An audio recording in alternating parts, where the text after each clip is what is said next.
देखिए अभी हम आपको हिस्ट्री का महत्वपूर्ण ऑब्जेक्टिव को बताएंगे। यदि इस वीडियो को शुरू से आखिर तक देख लें तो आपको यह अच्छा समझ में आ जाएगा कि बोर्ड एग्जाम में ज्यादा पूछा जाने वाला ऑब्जेक्टिव कैसे सीखना और उसको अधिक समय तक कैसे याद रखना है।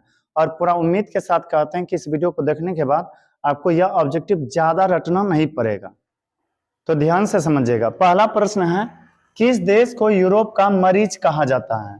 पता है यूरोप का मरीज कहा जाता है तुर्की को। किसे कहा जाता है? तुर्की को। अब समझिए थोड़ा सा, जैसे कि आप जानते होंगे एशिया का मरीज कहा जाता है चीन को। क्यों? क्योंकि स्टार्टिंग में पता है जब भारत स्वतंत्र हुआ, चीन भी स्वतंत्र हुआ, तो ऐसा कहा जाता है कि चीन की अर्थव्यवस्था बहुत ही कमजोर थे। चीन एशिया में सबसे कमजोर अर्थव्यवस्था वाला माना जाता था। इस कारण से, और वहां पर बहुत सारे समस्या भी फैला हुआ था, इस कारण से चीन को एशिया का मरीज कहा गया था उस वक्त। और अभी भी भले कुछ लोग कहे, लेकिन अब वह मरीज के लायक नहीं रहे, काफी आगे बढ़ चुके हैं। तो उसी तरह से यूरोप एक महादेश है। एशिया महादेश के बाद सबसे बड़ा महादेश है यूरोप।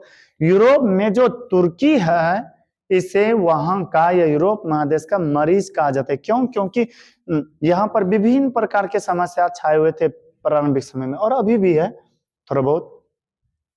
फिर आगे देखिए, इटली के एकीकरण का मसीहा किसे कहा जाता है?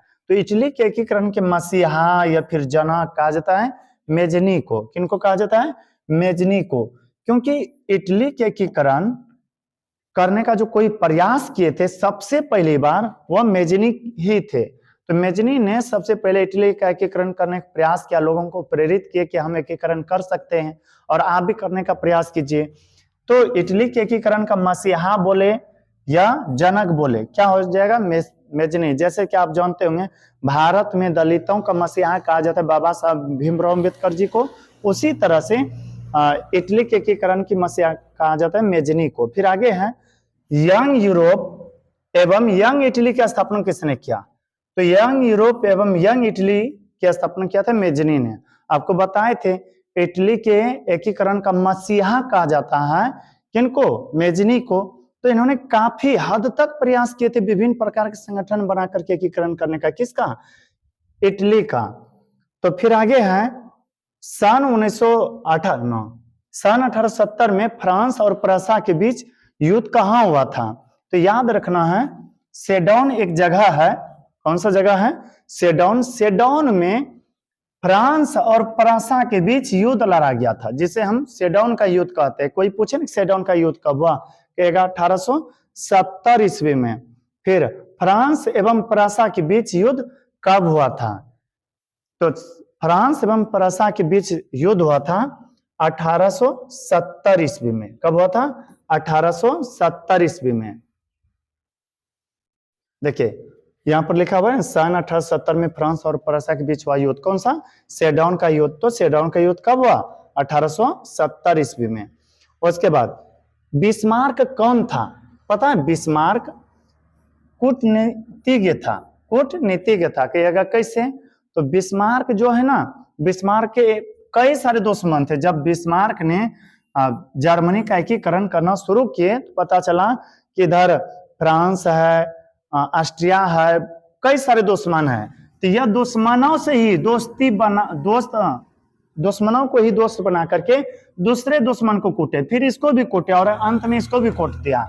इस नीति को कहते हैं कूटनीतिक की नीति। तो बिस्मार्क को जाना जाता है किसके लिए? कूटनीतिक के लिए। फिर आगे है लाल कुर्ती। लाल कुर्ती का गठन किसने किया था? याद रखिएगा लाल कुर्ती एक सैनिक संगठन था जो कि लेनिन के द्वारा गैरीबाल्टी के द्वारा बनाया गया था। किनके द्वारा? गैरीबाल्टी के द्वारा। जब इटली का एकीकरण किया जा रहा था ना, तो इटली का एकीकरण करने के दौरान गुप्त रूप में सैनिकों का एक संगठन बनाया था और उसी का नाम एक तरह दिया गया था लाल कुर्ती। लाल कुर्ती नामक सैनिक का संगठन बनाए थे गैरीबाल्टी ने। यदि भूल जाएगा ना, याद रखिएगा लाल कुर्ती रखा जाता है बाल्टी में। फिर आगे है रूस में कृषक दास प्रथा का अंत कब हुआ? तो यह हुआ था 1861 ईस्वी में। पता है रूस में, रूस के राजा को जार कहा जाता है और जार के द्वारा वहां के कृषक अर्थात जमींदारों को पूरा सताया जाता था। और यह जो सल्तनत बंद हुआ एक तरह से 1861 में, तो कृषक दास प्रथा का रूस में अंत हुआ था 1861 में। फिर है रूस में जार का अर्थ क्या होता है, अभी तो बताए थे, रूस के राजा को कहा जाता था जार। तो रूस में जार का अर्थ होता है रूस का सम्राट, रूस का सम्राट या रूस का राजा। फिर आगे है कार्ल मार्क्स का जन्म कहाँ हुआ था, याद रखिएगा कार्ल मार्क्स का जन्म जर्मनी में हुआ था। कार्ल मार्क्स का जन्म कहाँ हुआ था, जर्मनी में।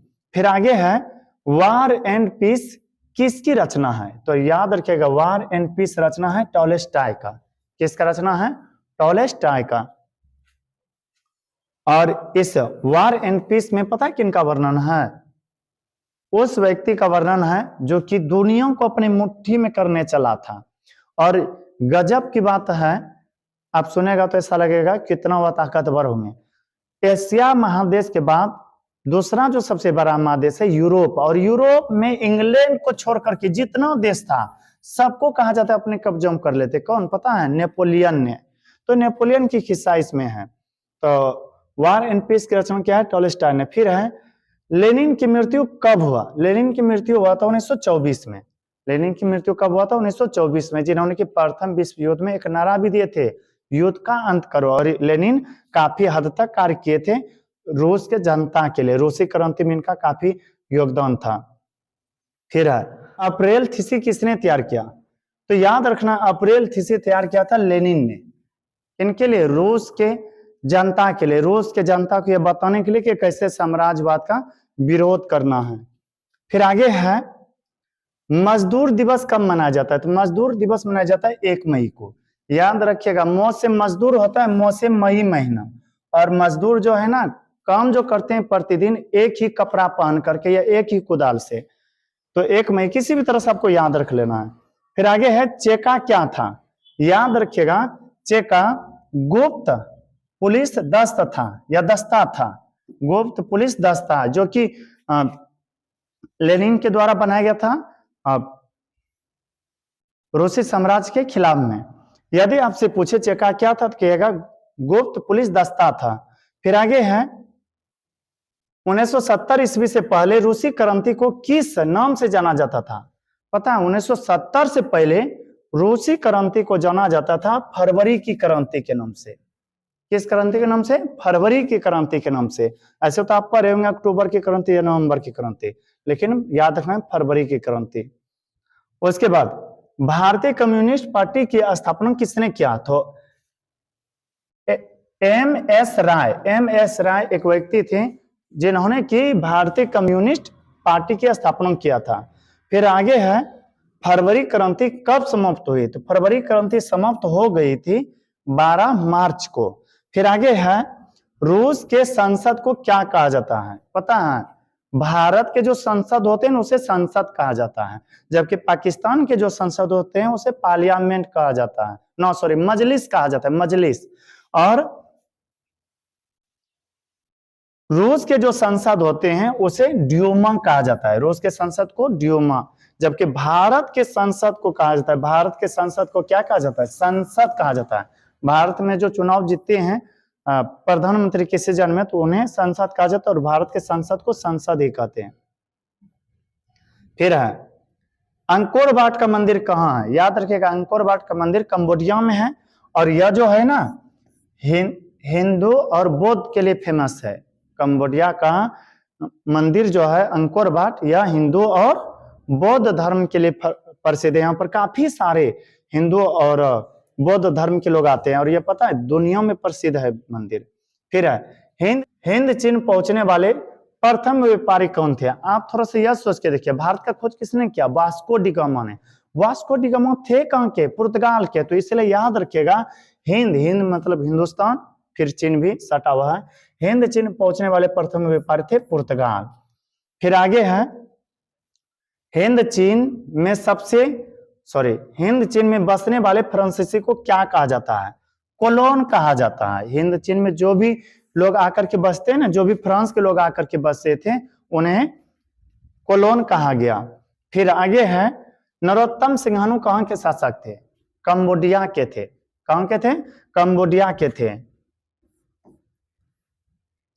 फिर आगे है the history of the loss Vietnam, the history of the loss of Vietnam किसने लिखा? तो इसको लिखा गया था फान बोई चाओ के द्वारा, फान बोई चाओ के द्वारा।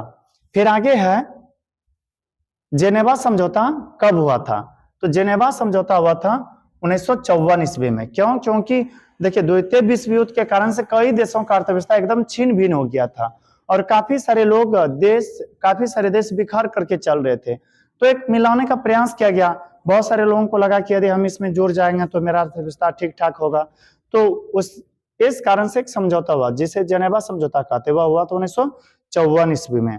उसके बाद वेदों की ओर लौटो का नारा किसने दिया? याद रखेगा स्वामी दयानंद सरस्वती ने। यदि कभी भूल जाएगा ना तो याद रखेगा, आप यदि देखे होंगे तो सरस्वती माँ के हाथ में एक हाथ में कमल रहते हैं और दूसरे हाथ में वेद रहते हैं। और वेद रहते किनके हाथों में? सरस्वती माँ के हाथों में। तो याद रखिएगा वेद की ओर या वेदों की ओर लौटो का नारा किसने दिया? स्वामी दयानंद सरस्वती ने।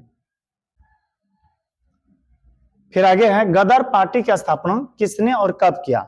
याद रखिएगा गदर पार्टी की स्थापना किया गया था अंग्रेजों के खिलाफ में और यह किया गया था लाला हरदयाल के द्वारा 1913 ईस्वी में, लाला हरदयाल के द्वारा 1913 ईस्वी में।